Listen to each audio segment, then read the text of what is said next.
Hi, in this question, we are given this expression over here that says x minus y divided by 2y plus 3x is equals to 1 over 4.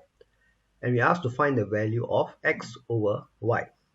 Okay, so the direction we must take is that eventually what we want is we want to get x, okay, with maybe some coefficient over here equals to y with some other coefficient here.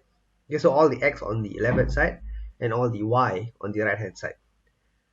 And once we achieve this, all we need to do is we can bring the y over. So I'll get x over y equals to, and I bring this square over to the other side. So I get triangle divided by the square. So this triangle and this square represent some coefficients for x and y. Okay, so that is the direction I must bring this expression towards, right, to achieve this. Okay, and once I achieve this, I can easily get the answer. Now, what do we have here? We have a single fraction on the left hand side and a single fraction on the right hand side.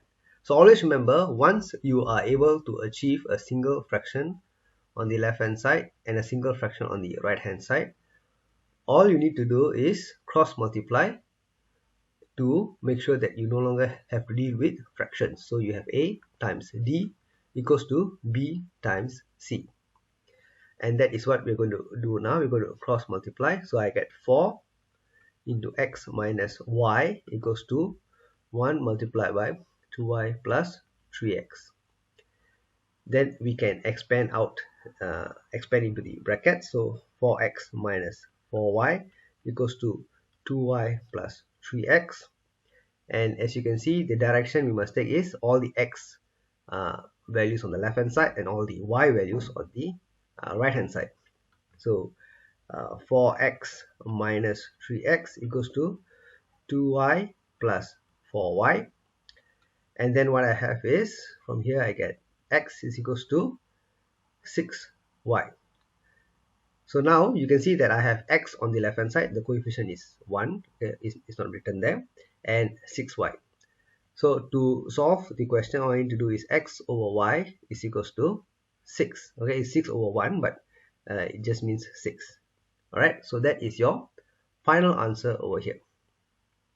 Okay, so important thing always is understand the thinking process and know the direction that you must take in the question to arrive at the final answer.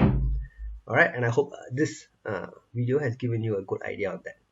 So thank you very much. I'll see you soon in the next video. Thank you. Bye.